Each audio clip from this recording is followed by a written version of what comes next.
Hi guys, मेरे YouTube channel पे आपका हार्दिक स्वागत है। वीडियो को स्टार्ट करने से पहले चैनल को सब्सक्राइब करें और वीडियो को लाइक करें और कमेंट करें वीडियो अगर अच्छी लगे तो। और आज हम इस वीडियो में स्टार्ट करने वाले हैं चैप्टर 4 रिप्रोडक्टिव हेल्थ। तो इसका आप इस बात से वो मत हो कि जैसे अगर चैप्टर 4 बोला गया है इसको, ये चैप्टर 3 के अंतर्गत चैप्टर 3 आएगा नई एनसीईआरटी में। नई एनसीईआरटी का वो कुछ नई नहीं है, उसमें बस क्या किया गया कि चैप्टर को हटाया गया है और जो थोड़ा बहुत इधर से उधर किया गया है, जैसे फर्स्ट एनसीईआरटी में 11th एनसीईआरटी में 3 चैप्टर को पूरी तरीके से हटा दिया है, उसमें तो कुछ चेंज वेंज वाली बात ही नहीं, पूरी तरीके से ही। सेकंड एनसीईआरटी में भी 3 चैप्टर को हटाया गया है, इसमें सबसे पहले चैप्टर को रिप्रोडक्शन इन ऑर्गेनिज्म हटा दिया है। तो इस तरीके से ये चैप्टर जो रिप्रोडक्टिव हेल्थ है तीसरे नंबर पर आना चाहिए। तो बाकी और जो चेंज की बात है तो जैसे strategy in food and reproduction, strategy in food reproduction है, strategy in food and production, तो उस वाले चैप्टर से टिश्यू कल्चर का जो कुछ पार्ट उठा करके बायोटेक्नोलॉजी चैप्टर के एक पैराग्राफ के बीच में रख दिया गया है, बिल्कुल सेम टू सेम। वो मैं वहाँ बता दूंगा, बाकी कोई खास चेंज नहीं है। जहाँ जहाँ चेंज थोड़ा मोड़ा भी है हल्का बल्कि वो मैंने पूरा माइन्यूटली पूरा सब चेंज कर लिया। मेरे पास नई एनसीईआरटी भी है, लेकिन उससे क्या है कि मैंने एक एक लाइन टू लाइन सब चेक किया हुआ है, साथ के साथ दोनों रख करके पढ़ी थी, मैंने देखा, पूरा एनालिसिस किया। कोई घबराने की ज़रूरत नहीं है, क्योंकि इससे मैं इसलिए पढ़ाता हूँ क्योंकि इसमें मेरे शॉर्ट तरीके लिखे हुए हैं, वो आपको बिल्कुल वीडियो में दिख जाएंगे, तो उनको आप कभी भी नोट करके लिख सकते हैं अच्छे से। और बाकी कोई भी घबराने की ज़रूरत नहीं है, जहाँ भी कुछ चेंज है वो मैं बताता चलूँगा। नाम भर का चेंज है, बाकी बस चैप्टर हटाएगा बस, पूरे तरीके से कोई खास चेंज नहीं है। जो एडिशनल सिलेबस की बात की जाती है वो तो बिल्कुल ही अलग से है, एनसीईआरटी में थोड़ी ऐड किया उसको। तो बाकी हम इस चैप्टर में देखते हैं। देखो, इसमें सबसे पहले पढ़ेंगे reproductive health problem and strategy. तो उससे पहले सबसे पहले तो इंट्रोडक्शन देख लेते हैं। तो इंट्रोडक्शन में क्या बोल रहा है, you have learn about human reproduction system, कि ह्यूमन रिप्रोडक्टिव सिस्टम, कि आप जो है सीख चुके हैं ह्यूमन रिप्रोडक्टिव सिस्टम के बारे में, and its function in chapter 3 में आप देख चुके हैं।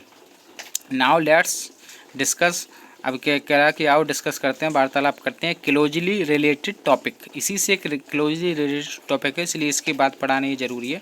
जिसको क्या बोलते हैं, रिप्रोडक्टिव हेल्थ। अब रिप्रोडक्टिव हेल्थ बोलते हैं इसको। अब देखो यहाँ से देखो, ये नाम ही क्या बता रहा है, नाम ही बता रहा है कि रिप्रोडक्टिव। अब देखो इसकी डेफिनेशन आएगी, इसलिए इसको मैंने ऐसे कर दिया। नाम ही बता रहा है कि रिप्रोडक्टिव ऑर्गन हेल्दी रहें, एंड हेल्दी रहेंगे तो सही से नॉर्मली काम भी करेंगे ही। अब ये मैं क्यों बोल रहा हूँ ये आपको अभी समझ में आ जाएगा कितना ज़्यादा इंपॉर्टेंट है। भाई, do be understand by this term. अब देखो एनसीईआरटी ने खुद क्वेश्चन पूछ लिया कि इस टर्म से आप क्या समझते हैं, तो द टर्म फिर खुद ही आंसर देती है।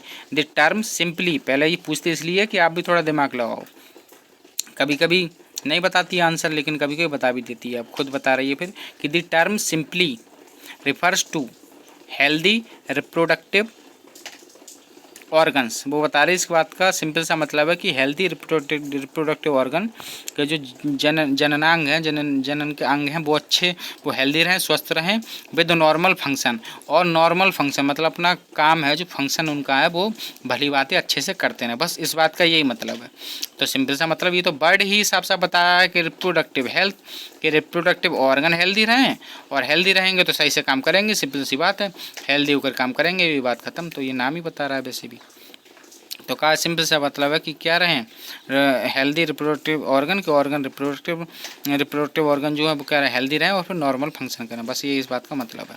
How ever it has a broader perspective. अभी कह रहे हैं वैसे तो ये एक ब्रॉडर पर्सपेक्टिव रखता है, पर्सपेक्टिव का मतलब दृष्टिकोण, एंड इंक्लूड करता है the emotional and social aspects को, और उसमें इमोशनल और सोशल एस्पेक्ट्स को भी इंक्लूड कर लेता है। ऑफ रिप्रोडक्शन आल्सो, मतलब रिप्रोडक्शन के इमोशनल और सोशल एस्पेक्ट्स को, इन दो एस्पेक्ट्स को भी ये क्या कर लेता है, इंक्लूड कर लेता है।